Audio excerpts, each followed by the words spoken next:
Oh dang, you guys, check this out. Today's Vicariquickie is going to be a fun one. We've been covering a few articles now on websites and blogs and newspapers and things like that and getting some good publicity. So thanks to you, all of you who found us that way. Thanks for joining along, following along. One of the sites to pick us up was sfgate.com. That's San Francisco Gate.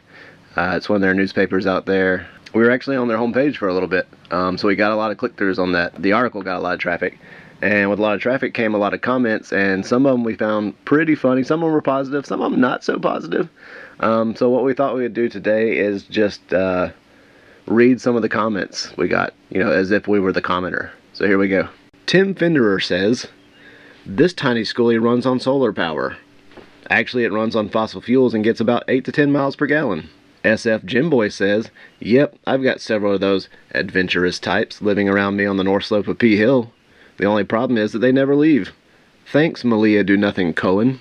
Mario64 says, "It's all fun when you're young and carefree, but as you get older, you realize you're having a great experience, but cash poor with no equity.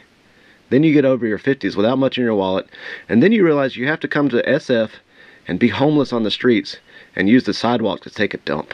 Archimonster says, "Good for them, but to be honest, it sounds nightmarish." Native to Nowhere says, "People did this in the 70s. People did this in the 80s. People did this in the 90s. You get the picture." Silly Goose said, "So this guy was living for a few years in Colorado after living in Atlanta, but he was still a resident of Florida? How did he vote?"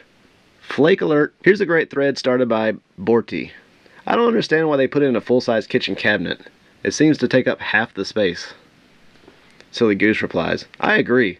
They could have used part of that space to add a larger water tank so they could shower." Then Funzy says, "You should mansplain some of your opinions on their Facebook account." Lanky Danky 123 then comes back and says, "Maybe their diet doesn't consist of mac and cheese out of a box like yours." Burn. Then Arky comes back to agree with Bordy and to say, "Their kitchen counter is really ugly." Tony SFO to somewhere says, "Probably a gas guzzler." Tony, you're right. Bernieman says, "How does a travel physical therapist build a clientele?" With a trust fund. Borty comes back with a response, nicely this time, and says, "Usually through an agency. The travel part just means she travels to her contracts. I knew a travel nurse who lived in Phoenix, and she'd get 6-month contracts to work in Minnesota, Florida, Idaho, etc. She made $120 an hour, and her contracts called for 40 hours a week. And time and a half overtime when necessary. Nice work if you can get it." Frat Mason says, "That full-size kitchen cabinet and countertop are a huge waste of space." But then Farfnarf comes back and says, "Open your sensibilities a bit. How can it be a waste if they're happy?" And then RR112364 comes back too and says, "No need to put these people down. As long as they're happy, that's what is important." Now on to the positive comments. RR112364 says, "Innovative and practical." Get Your Own Gouda says, "It would be so fun to build, own, and travel in, even if it's just weekends, festivals, and short trips. Schoolies are hell of affordable, too. Nice job. Appreciate it." We said appreciate, not get your own Gouda. Favenu says, "D."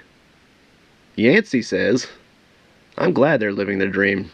I'm living mine in considerably more square feet, and it's great."